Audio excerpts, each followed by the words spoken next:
All right, Mr. Steven, are you ready for your 10 questions? Yes, I am. Thank you. Question number 1. If you had to choose between the two, which one would you pick? Batman's utility belt or a fanny pack? Batman's utility belt, for sure. Well, okay. You answered that really, really quickly, but I want to see if I can nudge you here just a little bit. The utility belt, yes, it's true, does have snaps, hooks, buckles, pouches, magnets, stuff like that. But the fanny pack is the only one that comes with a zipper. Does that change your mind? No, because with the Batman belt, it gives me the delusion of power, security, and I'm all set. Actually, the other answer is fanny pack, because then I can keep all my treasures in there for my travels. How's that? So what you're saying is I refuse to pick one. I'm picking both. It's my codependent need to please you that caused me to then, of course, come up with the two answers. But yes, Batman belt is what I'm going for. Batman belt. Thanks, Steven. All right, question number 2. What is your favorite movie? Shawshank Redemption, for sure. It was absolutely mind-blowing and transformational for me. Well, what made it transformational?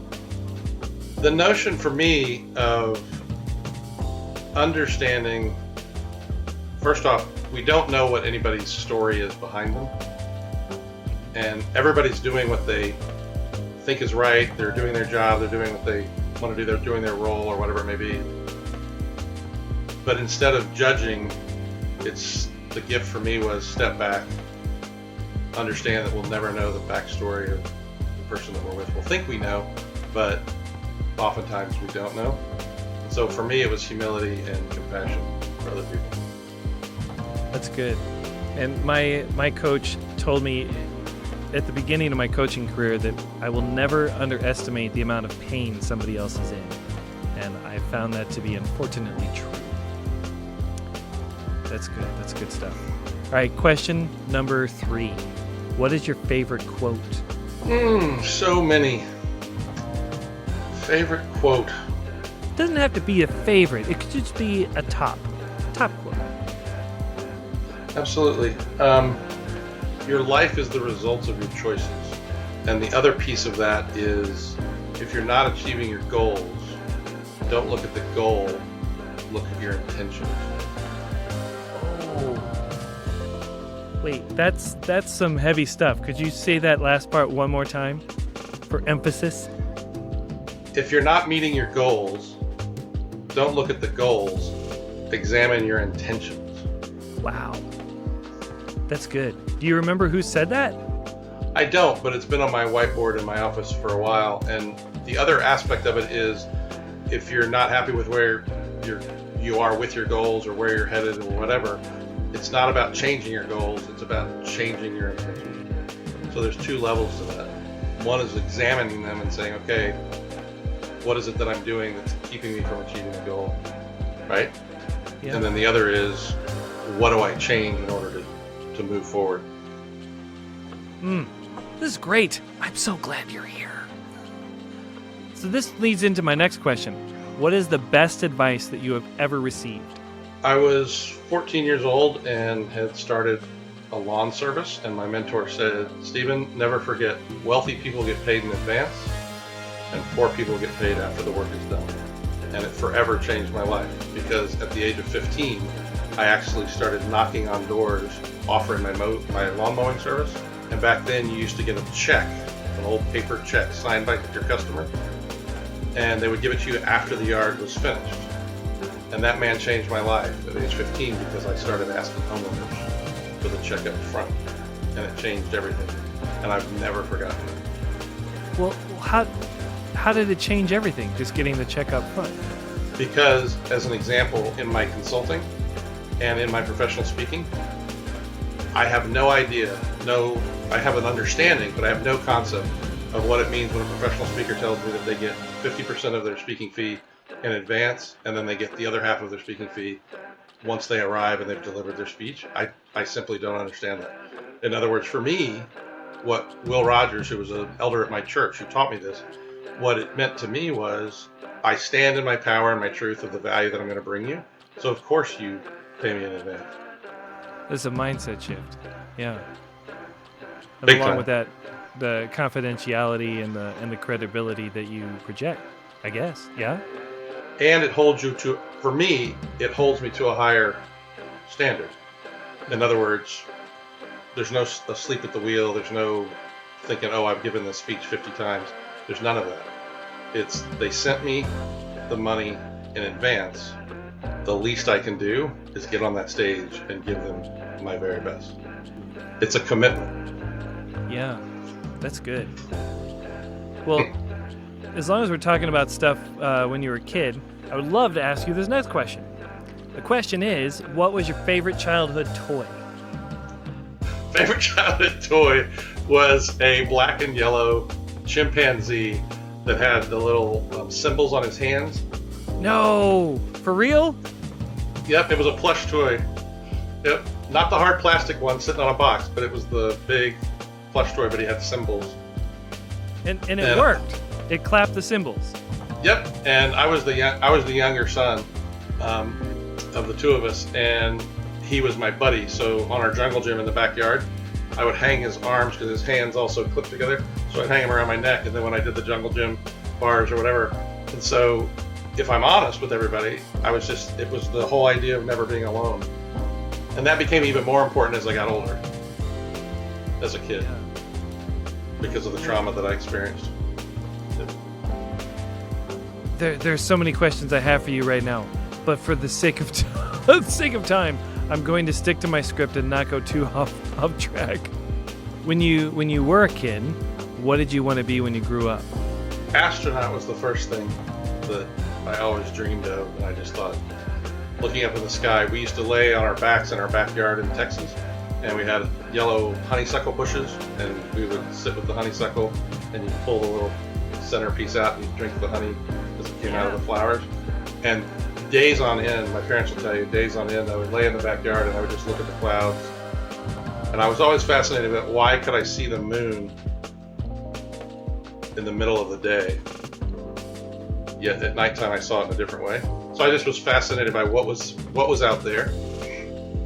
What's interesting is it gave me a quote, which was interesting. Another one that changed my life was, always reach for the stars, because if you miss, you're still high in the sky. And that one has stuck with me in terms of, like when I worked at Disney, anything is possible. And a lot of my clients will tell you that I help people take what they think is impossible, and I connect them to resources or people to make their impossible possible. And I truly do believe that it goes back to laying on my back and thinking, well, absolutely. I was gonna say, I mean, that's how I've experienced you. I mean, you seem to do exactly that right now. It just doesn't look like astronaut work. Right. You know, it's interesting. My father was a minister, but he became an administrator at a theological seminary. And the story in our family was, Steven's the one that'll be a preacher. And what's so interesting is when I did grad school in organizational development, what I realized, and I shared this with my father one day, was I realized I am a minister. I'm a minister in the secular world. And I've actually had people say to me when I come off stage, they go, "You're a Christian, aren't you?" And I've always been fascinated, Jeff, by this whole idea of I don't say anything from stage. I don't use Bible verses. And so I would ask these executives and say, privately, I'd say, "Thank you so much. I'm just curious, what makes you say that?" And it was always interesting. They would say, "Oh, I can just tell," or "I can just tell from the way you were talking about leadership." So it's been profound for me, is that I truly believe that I'm a minister in a way in the secular world. Next question. You're more than halfway through. Question number 6. No, I lied. 7. It's question number 7.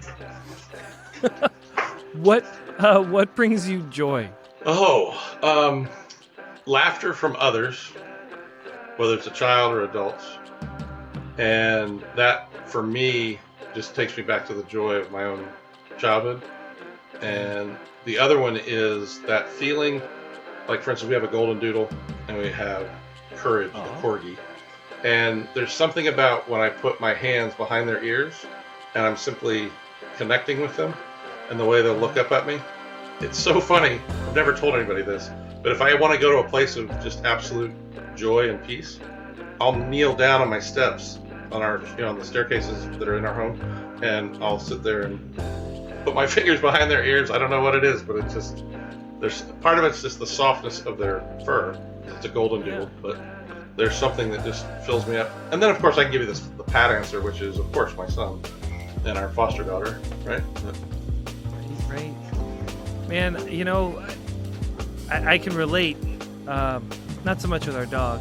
I love our dog, but our cat, I'll wake up my son in the morning and the cat will come in with me, or I go downstairs to work out and my cat will go downstairs, and it's always at the beginning of the day. And my cat's like, I know you have plans, I know you want to do something, but right now, it's our time, and I need you to scratch my ear and rub my head, and there's just something about connecting with the cat and just seeing the cat and that interaction that's very, very calming and centering. It just feels good, and it's been an awesome way to start my morning.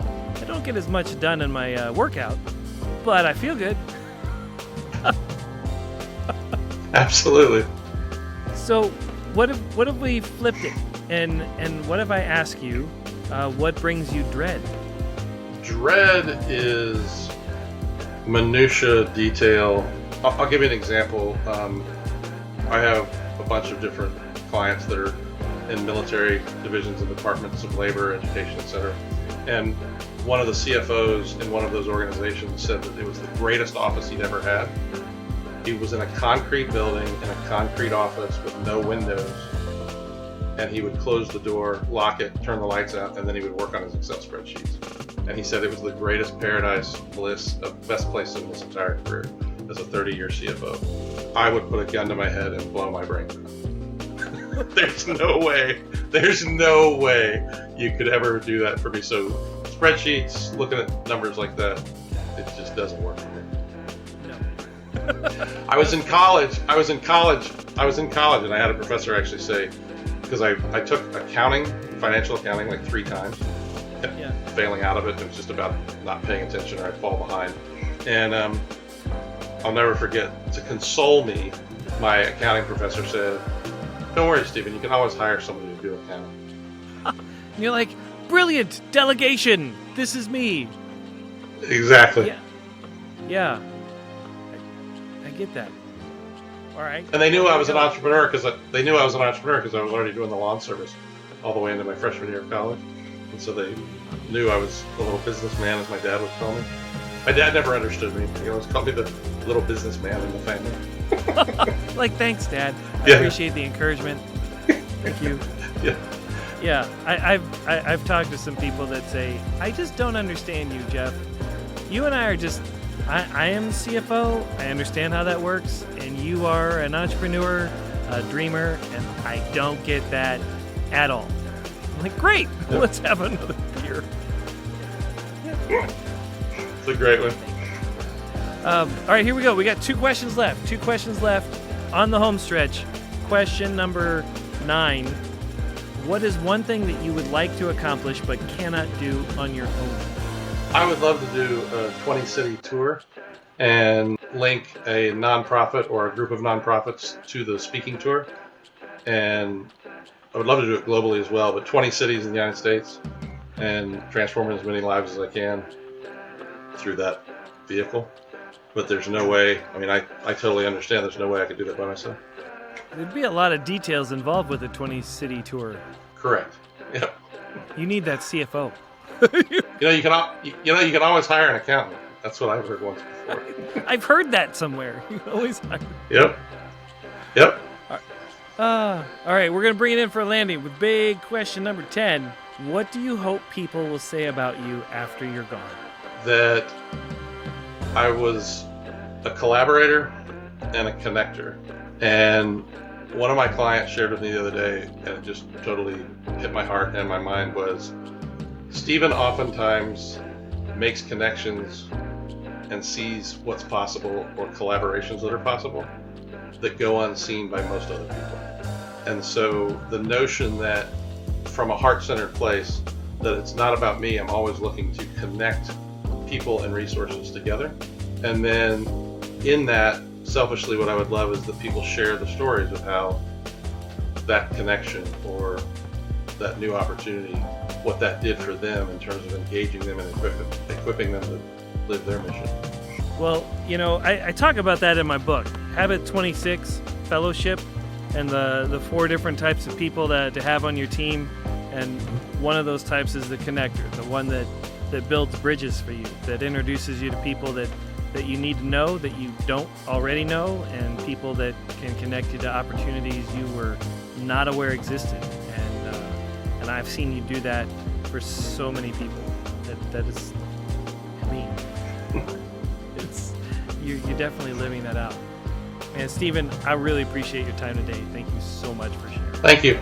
Don't go anywhere. Dave, hit the stop button.